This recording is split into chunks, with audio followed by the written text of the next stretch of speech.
किरण चौधरी को मिल पाएगी बीजेपी में चौधर। किरण की राज्यसभा की दावेदारी में कितना है दम। बीजेपी देगी टिकट या करेगी टरकाने वाला काम। बीजेपी किरण के साथ कर देगी कोई बड़ा खेल। कुलदीप बिश्नोई जैसा तो नहीं हो जाएगा किरण चौधरी का भी हाल। हरियाणा के विधानसभा चुनाव कांग्रेस, बीजेपी, जेजेपी, इनेलो और आप जैसी तमाम राजनीतिक पार्टियों के लिए किसी बड़ी परीक्षा से कम नहीं रहने वाले हैं। कांग्रेस के पास इस बार इस परीक्षा को 90% से ज्यादा नंबरों से पास करने का पूरा गणित ज्ञान तैयार है, तो वहीं बीजेपी को इस परीक्षा में हर हाल में फेल होने से खुद को बचाना होगा। तो वहीं जेजेपी, इनेलो और आपको बस इतनी भर उम्मीद है कि कुछ भी करके पासिंग मार्क्स ही आ जाएं। ये तो रहा पार्टियों के सामने अपने दबदबे का दम दिखाने की चुनौती, तो कुछ ऐसा ही हाल हरियाणा के बड़े नेताओं का भी है। ये वो नेता हैं जिन्हें अपने दमदार वजूद को बनाए रखना है, तो कुछ ऐसे भी है जिनके सामने वजूद को बचाने की लड़ाई है। इनमें से एक नाम तोशाम से विधायक किरण चौधरी का है। किरण चौधरी का कांग्रेस में दम घुटने लगा था, जिसके बाद उन्होंने कांग्रेस का हाथ छोड़ कमल का साथ थाम लिया।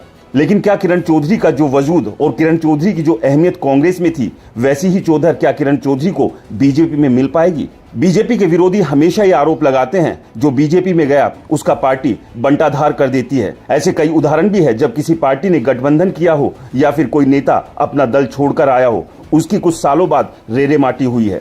लेकिन कुछ ऐसे उदाहरण भी है जब बीजेपी ने ऐसे ही दल और ऐसे ही नेताओं को अपने सिर का ताज भी बनाया है। लेकिन किरण चौधरी के साथ बीजेपी का क्या रुख रहेगा? या कहानी रेरे माटी वाली होगी या फिर सिर का ताज?